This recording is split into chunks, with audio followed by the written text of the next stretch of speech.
What a night in Philadelphia. What a roller coaster for Eagles fans. You could almost hear the collective heartbeat of the city sink with every snap, every pass, and every sideline exchange. And let's be honest, nothing grabs headlines in this town like a fiery quarterback, a head coach defending his staff, and a comeback for the ages. Now, here's the story. Cameras caught Jalen Hurts, the Eagles franchise quarterback, in what looked like a heated exchange with offensive coordinator Kevin Patullo and running backs coach Geno Singleton. Animated gestures, raised voices, and body language that had fans and the media asking one big question. Was Hurts taking over the playbook? Was this the quarterback grabbing the wheel from the coaches? Head coach Nick Sirianni wasted no time shutting that down. On Monday, he stood at the podium, leaned into the mic, and made it clear. Kevin called the plays yesterday in that second half. Period. But Sirianni didn't stop there. He gave credit where credit was due, praising Hurts for his sharp football IQ. He painted a picture of a quarterback who doesn't just play the game, but sees it in real time, almost like a coach on the field. Jalen sees the field really, really well, Sirianni said. He can come back and tell you what happened without even looking at the picture. And then you look at the picture and it's like, yeah, that's exactly what happened. That's the balance Sirianni is trying to strike here. Reinforce the hierarchy. Patullo is calling plays, but also acknowledge Hurts' growing role as a leader, the on-field general. And make no mistake, Eagles Nation, this team needs Hurts' voice now more than ever. Let's rewind to Sunday's game. The first half was, frankly, a nightmare. Historically bad, even by the standards of Eagles' offensive droughts. Just 33 total yards. A 26-7 deficit. It felt like deja vu for longtime fans who've seen promising seasons fizzle out because the team couldn't get out of its own way. Philly fans, never shy with their emotions, were groaning into their Yinglings, muttering like they were stuck on I-95 at rush hour. But then, the second half, flipped the switch. Boom! The Eagles erupted for 255 yards and 26 points. Hurts looked like a different quarterback. He threw for 209 yards and 3 touchdowns after halftime. Suddenly, he was hitting his big play weapons downfield. A.J. Brown, who had been quiet for 2 weeks, came alive with 109 yards in the second half alone.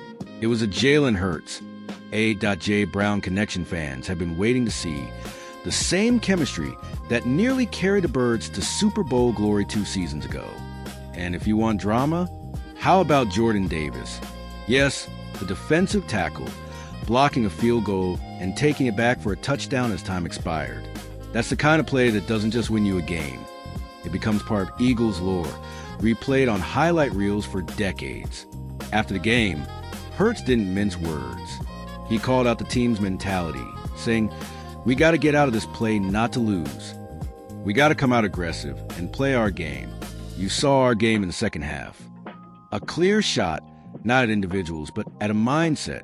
A.J. Brown echoed it with his own powerful line. Let your killers do their thing and play fast and play aggressive. Those words matter.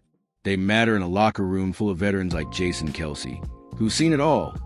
They matter in a franchise that still wears the scars of inconsistency. And they matter to a fan base that demands toughness, aggression, and accountability. Philadelphia is a city that doesn't tolerate passivity. Not on Broad Street, not on Market Street, and certainly not at Lincoln Financial Field. Now, let's put this in context. The Eagles are no strangers to quarterback drama or sideline flare-ups. Remember Donovan McNabb's clashes with Terrell Owens? Or even Nick Foles stepping in and rewriting the story in 2017 with that unforgettable Super Bowl run.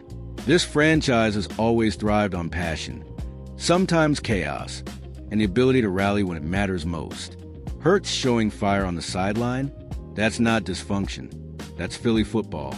Historically, great Eagles teams have always had strong locker room voices. Reggie White on defense, Brian Dawkins with his pre-game speeches that gave fans goosebumps, and even Malcolm Jenkins during the Doug Peterson years. Hurts might not be the loudest guy in the room, but his influence is undeniable.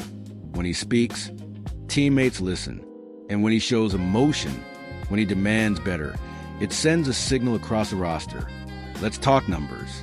Through 3 weeks, the Eagles' offense has been uneven, ranked middle of the pack in total yardage. struggling in first halves, but explosive when they find rhythm. Compare that to 2022, when the Birds finished top 3 in rushing and top 10 in passing, dominating opponents early. The concern is obvious. You can't keep spotting teams' 20-point leads and expect to claw back every time. But the silver lining? If the second-half version of the Eagles becomes a norm, they're still a top contender in the NFC. Now, a quick look ahead. The NFC East is brutal. The Cowboys look strong.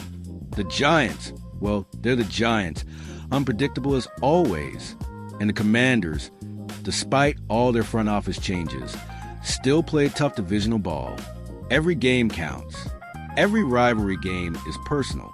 The Eagles' ability to adjust their mindset, as Hurts demanded, could be the difference between fighting for a wild card spot and securing that all-important home field advantage at Lincoln Financial. With the fans turn "Fly, Eagles, fly" into a thunderous war cry. I'll leave you with this. Nick Sirianni may have stamped Kevin Patullo's authority, but everyone knows Hurts has his hand on the wheel. And maybe that's not a bad thing. Maybe that's exactly what this team needs. A quarterback willing to challenge the status quo, willing to push his coaches, willing to demand the aggressive style that defines Eagles football. Because in Philadelphia, it's never just about winning. It's about how you win. It's about grit, passion, and giving a city something to believe in. As Jimmy Johnson once said, treat a person as he is, and he will remain as he is. Treat him as he could be, and he will become what he should be. On Sunday night, Hurts might have treated his coaches and teammates as champions, even before the scoreboard said so. So, Eagles fans, buckle up. This season's already shaping up to be a wild ride.